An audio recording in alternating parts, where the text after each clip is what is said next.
Timu ya Kenya ya Executive Protection Unit iliandikisha matokeo bora katika siku ya pili ya mashindano ya UAE SWAT Challenge 2026 yanayoendelea nchini Dubai, na ilikuwa miongoni mwa timu zilizoweka muda bora leo hii.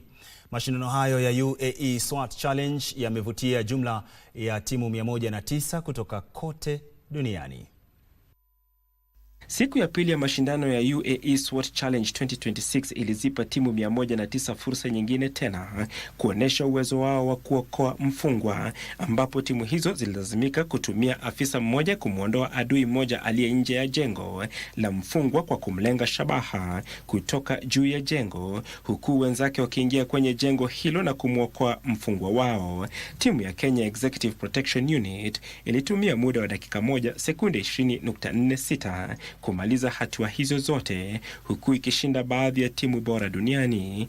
Aidha, muda wao haukuwa bora ikilinganishwa na timu nyingine za duniani zikiwamo China Police ya Uchina na Sharjah Police ya Milki za Kiarabu, ambazo zilikamilisha shughuli yao kwa muda chini ya dakika 1.